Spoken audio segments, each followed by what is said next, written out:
How's it going, everybody? So today I'm here to talk about the latest giant shark film, The Meg. Going into this, I wasn't expecting anything award-worthy. I mean, it's literally just a giant shark terrorizing people for 2 hours.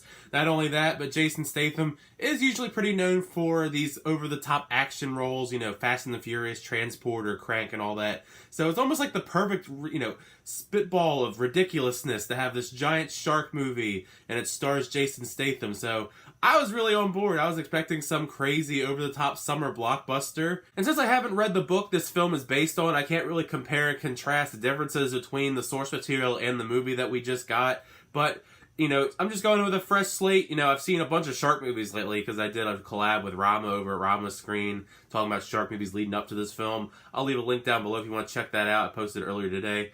But anyways, let's just dive into my thoughts, no pun intended, about the film. If you're going into this film expecting something super serious, I definitely think you're going in with the wrong mindset, because I actually thought this was a pretty fun movie. No, it's not going to make my top 10 of the 2018, but it's pure popcorn entertainment. It's a summer blockbuster about a giant shark. I mean, if you're into the shark genre, I think you're going to really find this film to be pretty fun, actually. It's not amazing. I mean, it's not like Jaws level of great, but it's not as bad as, say, like a Sharknado or any of its sequels. It's kind of like in the middle. I don't know where I'd rank it as far as shark movies go, since I just ranked the shark movies, but I'd say it's somewhere in the middle, maybe a little bit over, maybe like a little bit just as good as Deep Blue Sea, maybe a little bit better than Deep Blue Sea in ridiculousness. I guess I equate it more to Deep Blue Sea in its ridiculous aspects, because Sharknado is just like on a whole nother level of ridiculousness.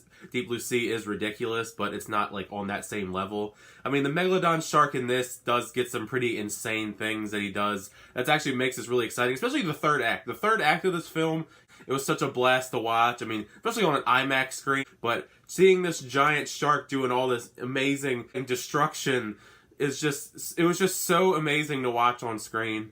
If you're a fan of shark movies, you're gonna enjoy it a lot. Even if you're not, I mean, if you're just into destruction, you're gonna like it. This was pointed out to me by my friend Rama when we were talking about shark movies, but the budget for The Meg is apparently about $150 million, which is a really crazy amount to throw at a shark film, especially with, all the schlock shark films you see out, today. But they use it really effectively in this film, because, I mean, anytime you see the Megalodon shark on screen, it looks very believable. Like, you could tell that they probably threw majority of that budget at that shark. There's also a little bit of, like, futuristic tech in the movie. There's, a scene with a giant squid, and there's other uses for the CGI than just the shark, but I'd say probably most of the budget went towards that giant shark, and it actually is a really nice looking shark. I mean, I saw it in IMAX. The IMAX screen made the shark look even better, probably just because the screen was so huge. I mean, you would notice if you saw some flaws in the shark, and it's not like the shark just only, moves really slowly in front of the screen. Like, it actually does a lot of really violent, crazy stuff that they actually took some effort to, make look believable. So I give them credit for making the shark look believable in this. Going back to what I said about the violence, I mean, this film is PG-13, which is kind of unfortunate, because you could tell the director didn't want it to actually be PG-13. He wanted to go for the R rating, but they didn't let him. But I feel like it definitely does hinder the film that is PG-13. I agree with how he wanted the film to be a little bit more violent, because you don't get to see, like, the full devastation this shark can do, because they do a lot of, like, stuff to hide the violence, because, I mean, you only see, like, bits and pieces of what this shark actually does, and I feel like if they had gone for an R rating, it would have made this film even more exciting, just to show how menacing this massive megalodon could do. It's pretty much, it just destroys everything in its path for majority of the time it's on screen. So if they had gone for the full R rating, who knows how much more crazy ass shit we would have seen it do. Jason Statham in The Meg is basically the same Jason Statham you've seen in every other action movie. I mean, that's not a bad thing, because that's just like the fit. When I think Jason Statham, I think of him as this character in every action movie. But he does a serviceable job as the main protagonist in this film. Also, Bing Bing Lee, she's like she's kind of like the love interest / like side protagonist, but she's not like really relegated to the love interest, because she actually is, for the most part, she's actually going into like the heat of the battle for most of the time, taking on the shark with Jason Statham. So she's not really just a love interest. She's actually pretty badass, if I'm being honest. Pretty much everyone else kind of plays into the usual stereotypes you see in a lot of films. Like Rainn Wilson's kind of like the douchey rich guy. The one guy from Vine is like the comic relief character. Ruby Rose is pretty much like the tech person that does all the designs for all the stuff they use in the film.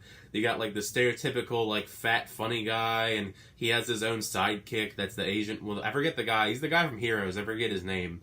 But yeah, they all play into the typical stereotypes. None of them are bad though. I mean, they're entertaining for what they do, but they don't really get like too much interesting character development throughout the film. They're kind of just there for what their purpose is, and there's no development at all. But actually, my favorite actual secondary character, I guess you'd call her a secondary character, is Bing Bing Lee's daughter.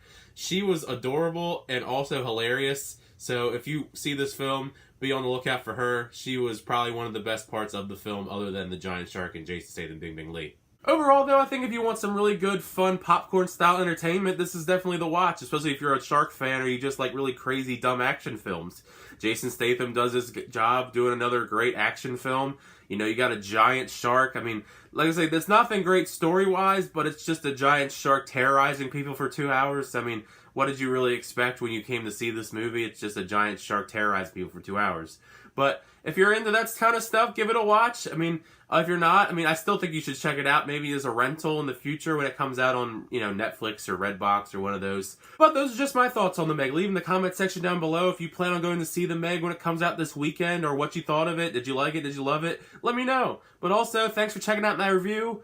Hit the like button. Really appreciate it. Hit that subscribe button to keep up to date with all my movie reviews, trailer reactions, unboxings, and more. But until the next time, I'll see you guys later.